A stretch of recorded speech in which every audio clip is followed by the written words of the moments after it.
জ্যোতিষ ভট্টাচাৰ্যৰ সংগীতৰ বহুখিনি প্ৰতিভা তেওঁ তেওঁৰ মাকৰ পৰা পাইছিল। তেওঁৰ সেই সাদৰী মাক, যি মোকো নিজৰ সন্তানৰ দৰে স্নেহ কৰি আহিছে, তেওঁ মই গজল গাইছিলো আৰু কেতিয়াবা ভজন গাওঁ আৰু সেইবোৰ মন দি শুনে। মোৰ কেনেকে গাইছো কি কৰিছো সেই শুনি পেলাই হাঁহে, মায়ে গান গাইছে শুন এনেকে বুলি কয়। তাৰপিছত দৰ্প শৰ্মা মোৰ ভাগিন জোঁৱাই আছিলে, দৰ্প শৰ্মাহঁতেও আৰু জিতু সেইটো নাতি মোৰ, তাহাঁতি আহিলে মোৰ কথা কৈ পেলাই সেইটো আনন্দ কৰে। মায়েও গান গায়, আকৌ তাহাঁতি কয় যে আমিও শুনিম আইতাৰ গান।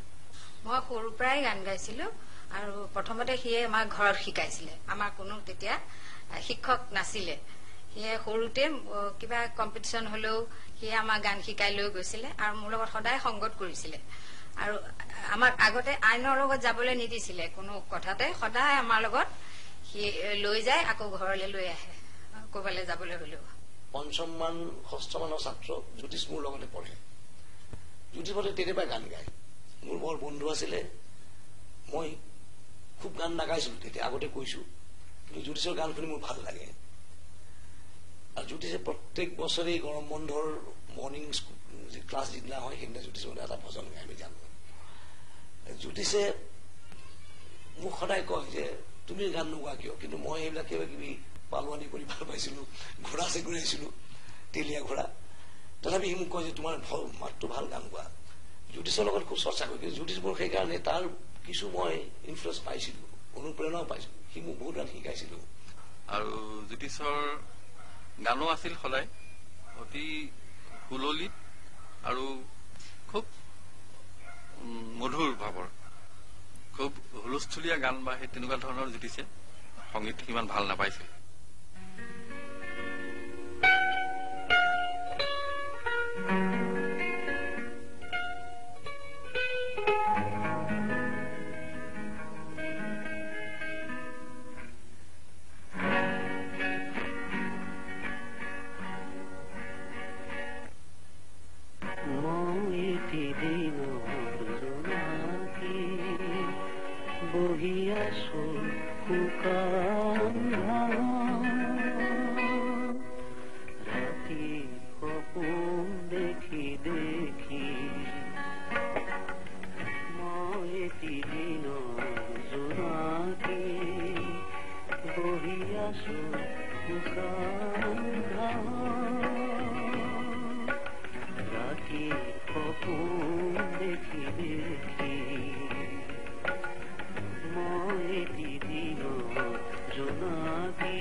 ৰাতিৰ কবিতা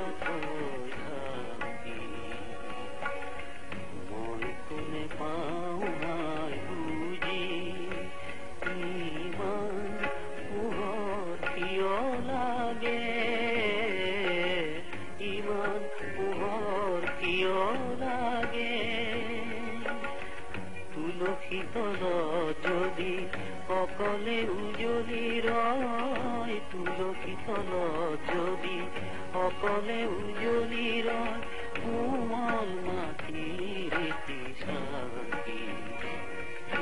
চাকি মই এটি দিনৰ জোনাকী বহি আছো শুকান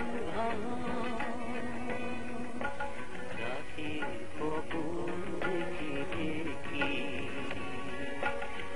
মই এটি দিনৰ জোনাকী বহি আছো শুকান ৰাতিৰ সপোন দেখি দেখি মই এটি দিনৰ জোনাকী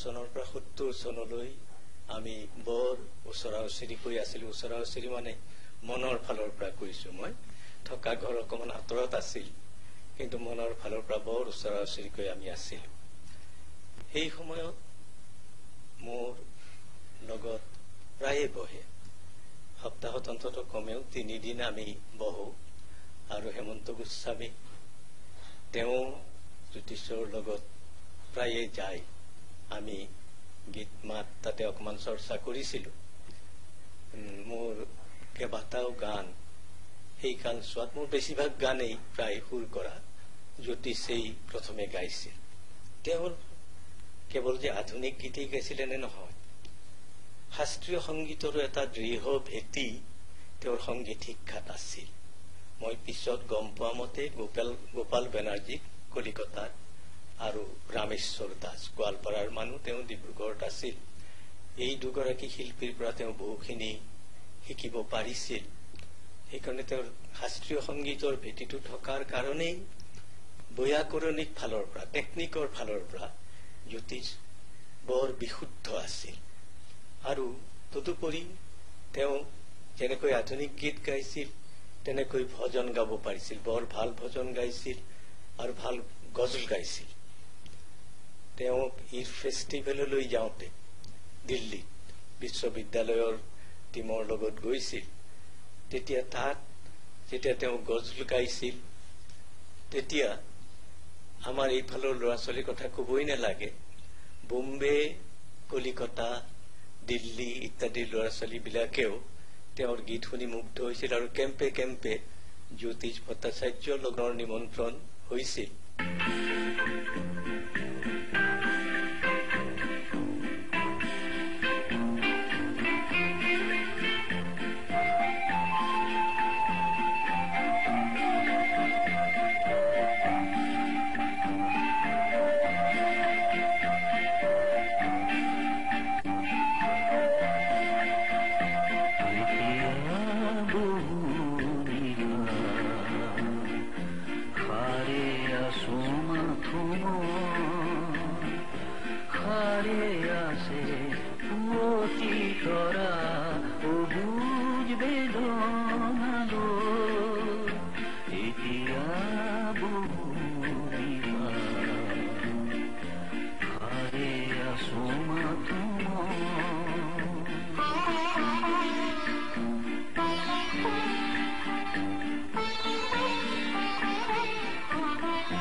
প্ৰহৰে প্ৰহৰে ৰাতি মনৰ কথা ধুই নিলে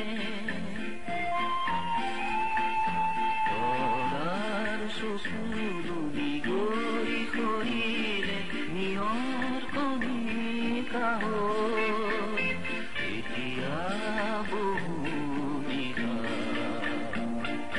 সাৰে আছো মাথোঁ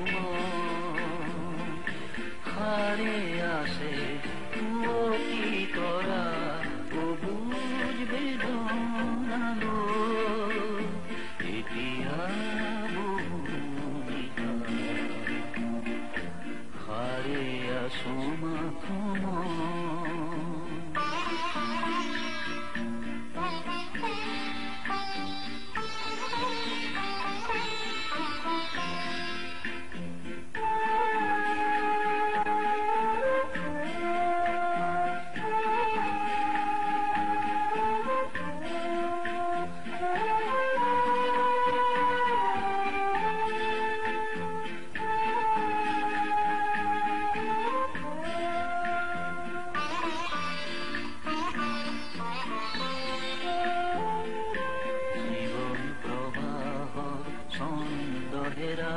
কামনাৰ পৰিল জ্যোতি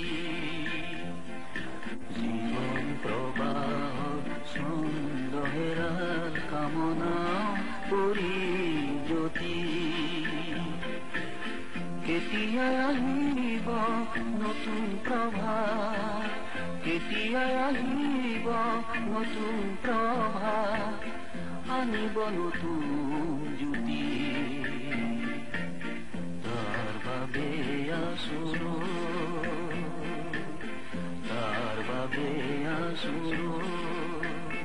এতিয়া বহু নিশা সাৰে আছো মাথোঁ সাৰে আছে পুৱতি তৰা অবুজ বেদনালো এতিয়া বহু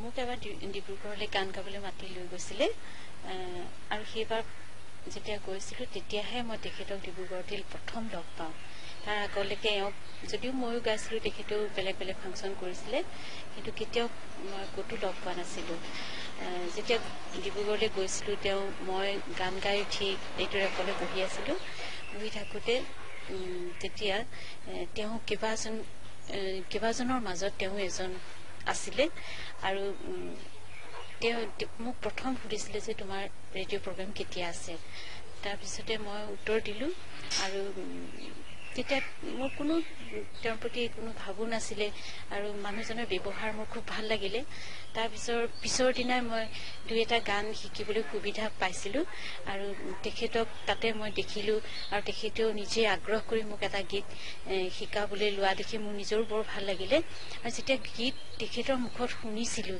বা নিজে শিকিবলৈ আগ্ৰহ কৰিছিলোঁ তেতিয়াহে মই গম পাইছোঁ যে এই মানুহজনে সঁচাকৈ ইমান ভাল গান গায় আপোনালোকৰ শিল্পীজনক মই স্বামী হিচাপে পোৱাৰ মোৰ সৌভাগ্য ঘটি ল'বকে গ'ল আৰু যেতিয়া নিজে ওচৰৰ পৰা লগ পালোঁ বা তেতিয়া মোৰ তেখেতক আগতে প্ৰথমতে লগ পাওঁতে যেনেকৈ ভাল লাগিছিলে যেনেকৈ তেওঁ অতি মানে মৰমীয়াল আছিলে বা ওচৰৰ পৰা লগ পাই মই দেখিলোঁ যে তেওঁ সঁচাকেই তেওঁ প্ৰকৃততেই তেওঁ তেনেকুৱা এজনেই মানুহ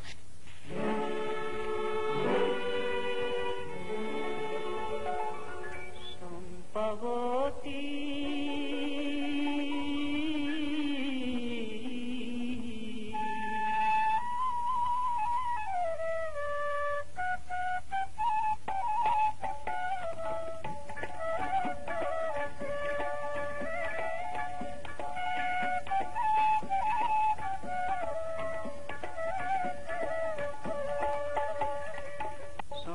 চম্পাৱতী তোমাৰ ঘাটত চপালো মোৰ নাম ৰূপৰ পাহাৰ সোণৰ খনি কি জানিবা চম্পাৱতী তোমাৰ ঘাটত চপালো মোৰ নাম ৰূপৰ পাহাৰ সোণৰ খনি কি জানিবা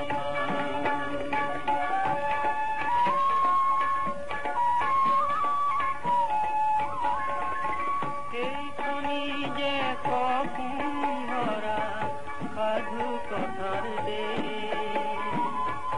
কতহিয়াই আকুল কৰা মায়াবী নিৰ্দেশ মই বিদেশী চিনাকি তাকে এবাৰ চাম মই বিদেশী চিনাকি তাকে এবাৰ চাম ৰূপৰ পাহাৰ সোণৰ খনি কি জানিবা চম্পাৱতী তোমাৰ ঘাটত চপালো মোৰ নাম ৰূপৰ পাহাৰ সোণৰ খনি কি জানিবা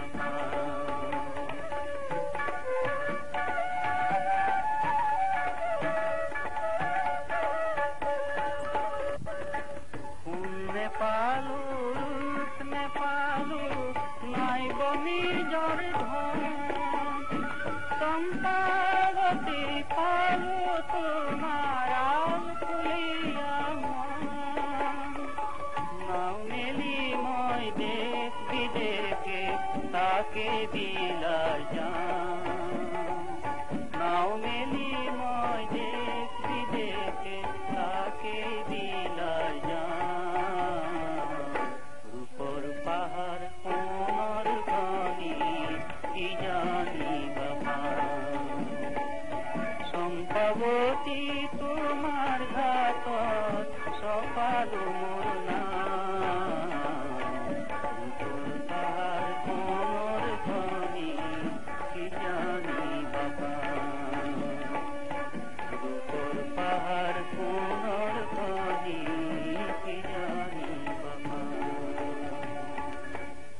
সেই কালৰ গীতবিলাকত আমি জ্যোতিষ ভট্টাচাৰ্যৰ ব্যক্তিত্বটো দেখিবলৈ পাওঁ যিটো আনৰ সুৰত ফুটি ওলোৱা নাছিল সেই ব্যক্তিত্বটো তেওঁৰ নিজৰ সুৰৰ মাজেদি পিছলৈ লাহে লাহে ফুটি ওলাইছে কিন্তু আমাৰ দুৰ্ভাগ্য এজন বহুমুখী প্ৰতিভাশালী সংগীত শিল্পী জ্যোতিষ ভট্টাচাৰ্যৰ লগে লগে আমাৰ মাজৰ পৰা আঁতৰি গল এতিয়াতো এওঁ আমাৰ মাজত নাই আমাক এৰি থৈ গুচিয়ে গ'ল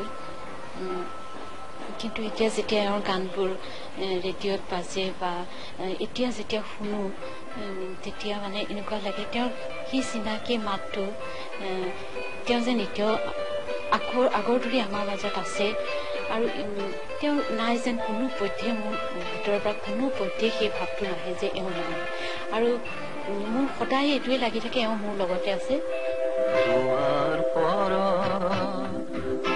শেৱালি বুটলি কি হব কোৱা নাই যে সময় উভতি চোৱাৰ এতিয়া বিদায় দিয়া জোৱাৰ পৰা শেৱালি বুটলি কি হব কোৱা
ভট্টাচাৰ্যৰ সংগীতৰ বহুখিনি প্ৰতিভা তেওঁ তেওঁৰ মাকৰ পৰা পাইছিল। তেওঁৰ সেই সাদৰী মাক, যি মোকো নিজৰ সন্তানৰ দৰে স্নেহ কৰি আহিছে, তেওঁ মই গজল গাইছিলোঁ আৰু কেতিয়াবা ভজন গাওঁ আৰু সেইবোৰ মন দি শুনে। মোৰ কেনেকে গাইছো, কি কৰিছো, সেই শুনি পেলাই হাঁহে, মায়ে গান গাইছে শুন, এনেকে বুলি কয়। তাৰপিছত দৰ্প শৰ্মা মোৰ ভাগিন জোঁৱাই আছিলে, দৰ্প শৰ্মাহঁতেও, আৰু জিতু, সেইটো নাতি মোৰ, তাহাঁতি আহিলে মোৰ কথা কৈ পেলাই সেইটো আনন্দ কৰে। মায়েও গান গায়, আকৌ তাহাঁতি কয় যে আমিও শুনিম আইতাৰ গান। মই সৰুৰ পৰাই গান গাইছিলো আৰু প্ৰথমতে সিয়ে আমাক ঘৰত শিকাইছিলে। আমাৰ কোনো তেতিয়া শিক্ষক নাছিলে। সিয়ে সৰুতে কিবা কম্পিটিশ্যন হলেও সিয়ে আমাক গান শিকাই লৈ গৈছিলে আৰু মোৰ লগত সদায় সংগত কৰিছিলে। আৰু আমাক আগতে আইনৰ লগত যাবলৈ নিদিছিলে কোনো কথাতে, সদায় আমাৰ লগত সি লৈ যায়, আকৌ ঘৰলৈ লৈ আহে ক'ৰবালৈ যাবলৈ হলেও। পঞ্চমমান ষষ্ঠমানৰ ছাত্ৰ জ্যোতিষ মোৰ লগতে পঢ়ে। জ্যোতিষ মতে তেনেকুৱা গান গায়। মোৰ বৰ বন্ধু আছিলে। মই খুব গান নাগাইছিলো তেতিয়া, আগতে কৈছো, কিন্তু জ্যোতিষৰ গান শুনি মোৰ ভাল লাগে। আৰু জ্যোতিষে প্ৰত্যেক বছৰেই গৰম বন্ধৰ মৰ্ণিং ক্লাছ যিদিনা হয় সেইদিনা জ্যোতিষে এটা ভজন গাই, আমি জানো।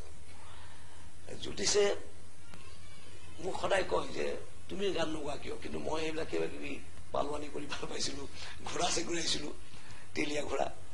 তথাপি সি মোক কয় যে তোমাৰ মাতটো ভাল, গান গোৱা। জ্যোতিষৰ লগত খুব চৰ্চা কৰি, কিন্তু জ্যোতিষ মোৰ সেইকাৰণে তাৰ কিছু মই ইনফ্লুৱেঞ্চ পাইছিলো, অনুপ্ৰেৰণাও পাইছিলো। সি মোক বহুত গান শিকাইছিলো।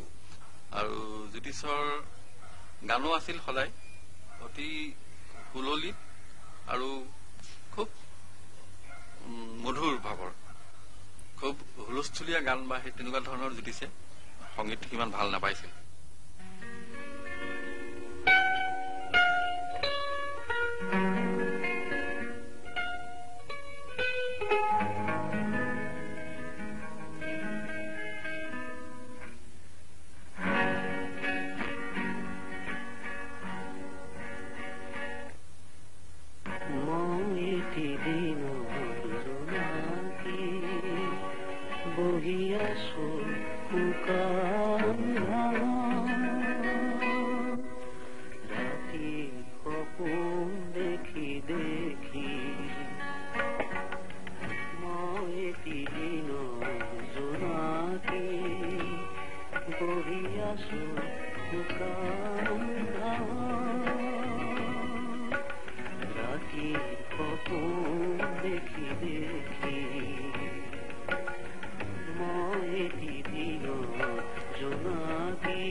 তুলসী তলত যদি অকলে উজলি ৰয়, তুলসী তলত যদি অকলে উজলি ৰয়, কোমল মাটিৰ এটি চাকি, এটি চাকি। মই এটি দিনৰ জোনাকী বহি আছো শুকান ঘামত,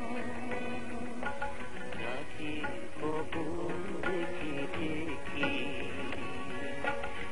মই এটি দিনৰ জোনাকী বহি আছো শুকান ঘামত, ৰাতি সপোন দেখি দেখি। মই এটি দিনৰ জোনাকী।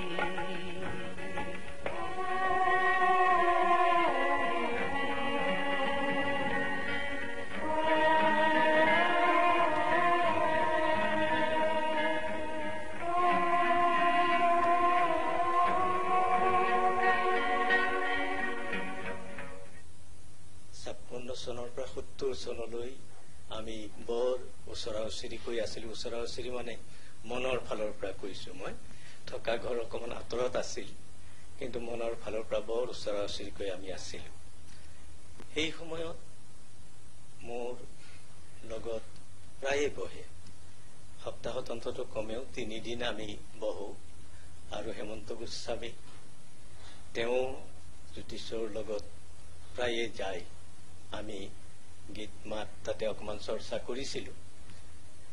মোৰ কেইবাটাও গান সেই কালচোৱাত, মোৰ বেছিভাগ গানেই প্ৰায় সুৰ কৰা জ্যোতিষেই প্ৰথমে গাইছিল। তেওঁৰ কেৱল যে আধুনিক গীতেই গাইছিলে নে নহয়, শাস্ত্ৰীয় সংগীতৰো এটা দৃঢ় ভেটি তেওঁৰ সংগীত শিক্ষাত আছিল। মই পিছত গম পোৱা মতে গোপাল বেনাৰ্জীক কলিকতাৰ আৰু ৰামেশ্বৰ দাস গোৱালপাৰাৰ মানুহ, তেওঁ ডিব্ৰুগড়ত আছিল। এই দুগৰাকী শিল্পীৰ পৰা তেওঁ বহুখিনি শিকিব পাৰিছিল। সেইকাৰণে তেওঁৰ শাস্ত্ৰীয় সংগীতৰ ভেটিটো থকাৰ কাৰণেই বৈয়াকৰণিক ফালৰ পৰা, টেকনিকৰ ফালৰ পৰা জ্যোতিষ বৰ বিশুদ্ধ আছিল। আৰু তদুপৰি তেওঁ যেনেকৈ আধুনিক গীত গাইছিল, তেনেকৈ ভজন গাব পাৰিছিল। বৰ ভাল ভজন গাইছিল আৰু ভাল গজল গাইছিল। তেওঁ ঈদ ফেষ্টিভেললৈ যাওঁতে দিল্লীত বিশ্ববিদ্যালয়ৰ টিমৰ লগত গৈছিল। তেতিয়া তাত যেতিয়া তেওঁ গজল গাইছিল, তেতিয়া আমাৰ এইফালৰ ল'ৰা ছোৱালীৰ কথা কবই নালাগে। বোম্বে, কলিকতা, দিল্লী ইত্যাদি ল'ৰা ছোৱালীবিলাকেও তেওঁৰ গীত শুনি মুগ্ধ হৈছিল। আৰু কেম্পে কেম্পে জ্যোতিষ ভট্টাচাৰ্যৰ লগৰ নিমন্ত্ৰণ হৈছিল।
এতিয়া বহু নিশা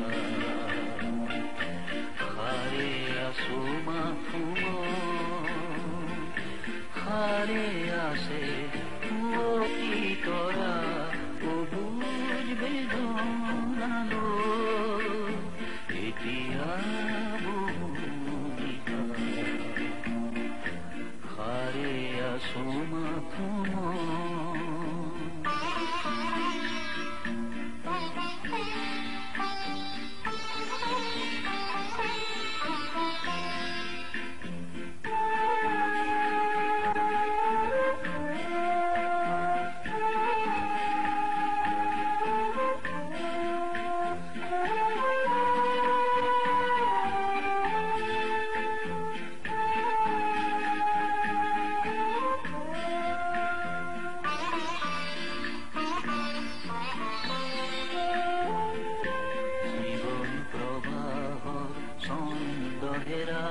কামনার পরিল জ্যোতি জীবন প্রবাহ সন্দেহেরার কামনা পরিল জ্যোতি কেতিয়া আহিব নতুন প্রভাত কেতিয়া আহিব নতুন প্রভাত আনিব নতুন জ্যোতি আসুনো তার বাবে আসুনো এতিয়া বহু নিশা সাৰে আছো মাথো সাৰে আছে অতি তৰা অবুজ বেদনালো এতিয়া বহু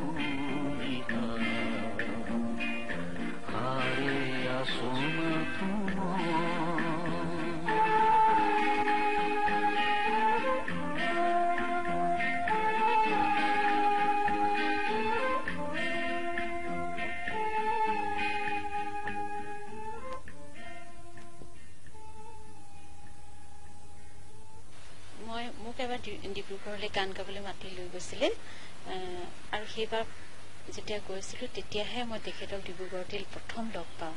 তাৰ আগলৈকে এওঁক যদিও ময়ো গাইছিলোঁ, তেখেতেও বেলেগ বেলেগ ফাংচন কৰিছিলে, কিন্তু কেতিয়াও মই ক'তো লগ পোৱা নাছিলোঁ। যেতিয়া ডিব্ৰুগড়লৈ গৈছিলোঁ, মই গান গাই উঠি এইটোৰ এফালে বহি আছিলোঁ। বহি থাকোঁতে তেতিয়া তেওঁ কেইবাজনৰ মাজত তেওঁ এজন আছিলে আৰু তেওঁ মোক প্ৰথম সুধিছিলে যে তোমাৰ ৰেডিঅ' প্ৰগ্ৰেম কেতিয়া আছে।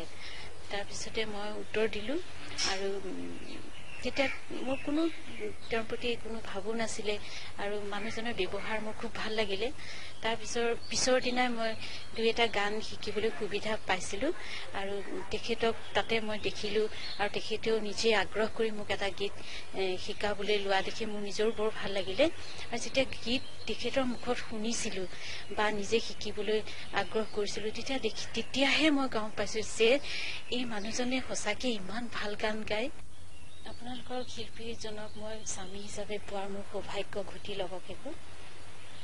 আৰু যেতিয়া নিজে ওচৰৰ পৰা লগ পালোঁ বা তেতিয়া মোৰ তেখেতক আগতে প্ৰথমতে লগ পাওঁতে যেনেকৈ ভাল লাগিছিলে, যেনেকৈ তেওঁ অতি মৰমীয়াল আছিলে বা ওচৰৰ পৰা লগ পাই মই দেখিলোঁ যে তেওঁ সঁচাকেই তেওঁ প্ৰকৃততেই তেওঁ তেনেকুৱা এজনেই মানুহ।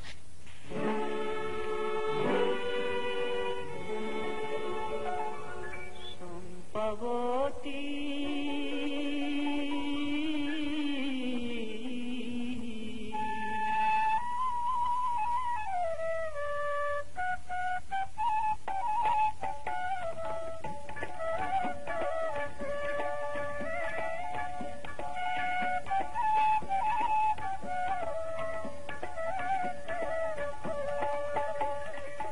সম্পৱতী তোমাৰ ঘাটত সফল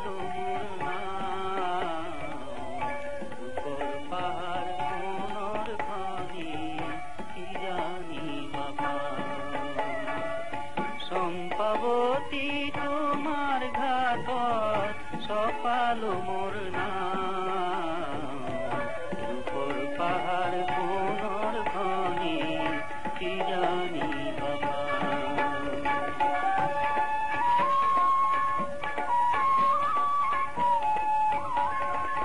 সেইখনি যে সপোন ভৰা সাধু কথাৰ কত হিয়াই আকুল কৰা মায়াবী নিৰ্দেশ মই বিদেশী চিনাকি তাকে এবাৰ চাম মই বিদেশী চিনাকি তাকে এবাৰ চাম ৰূপৰ পাহাৰ সোণৰ খনি কি জানি বাবা চম্পাৱতী তোমাৰ ঘাটত সপালো মোৰ নাম ৰূপৰ পাহাৰ সোণৰ খনি কি জানি বাবা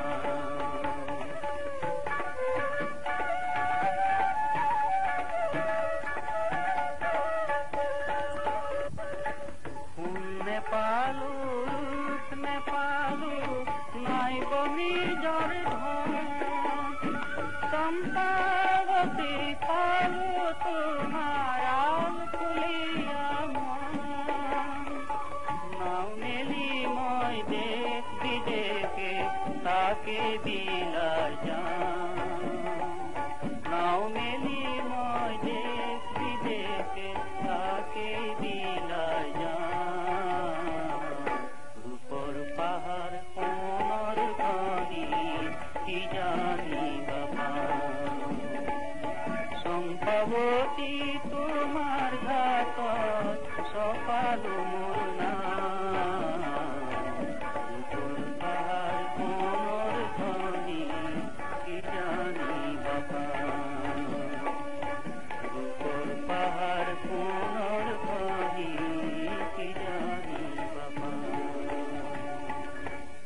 সেই কালৰ গীতবিলাকত আমি জ্যোতিষ ভট্টাচাৰ্যৰ ব্যক্তিত্বটো দেখিবলৈ পাওঁ যিটো আনৰ সুৰত ফুটি ওলোৱা নাছিল সেই ব্যক্তিত্বটো তেওঁৰ নিজৰ সুৰৰ মাজেদি পিছলৈ লাহে লাহে ফুটি ওলাইছে কিন্তু আমাৰ দুৰ্ভাগ্য এজন বহুমুখী প্ৰতিভাশালী সংগীত শিল্পী জ্যোতিষ ভট্টাচাৰ্যৰ লগে লগে আমাৰ মাজৰ পৰা আঁতৰি গ'ল কিন্তু এওঁ আমাৰ মাজত নাই আমাক এৰি থৈ গুচিয়েই গ'ল কিন্তু এতিয়া যেতিয়া এওঁৰ গানবোৰ ৰেডিঅ'ত বাজে বা এতিয়া যেতিয়া শুনো তেতিয়া মানে এনেকুৱা লাগে তেওঁৰ সেই চিনাকি মাতটো তেওঁ যেন এতিয়াও আগৰ ধৰি আমাৰ মাজত আছে আৰু তেওঁ নাই যেন কোনো পধ্যে মোৰ ভিতৰৰ পৰা কোনো পধ্যে সেই ভাৱটো নাহে যে এওঁ নাই আৰু মোৰ সদায় এইটোৱে লাগি থাকে এওঁ মোৰ লগতে আছে জোৱাৰ পৰা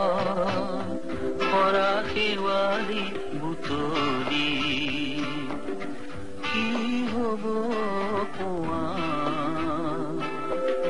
নাই যে সময় গতি চোৱাৰ এতিয়া বিদায় দিয়া জোৱাৰ পৰা শেৱালি বুটলি কি হব কোৱা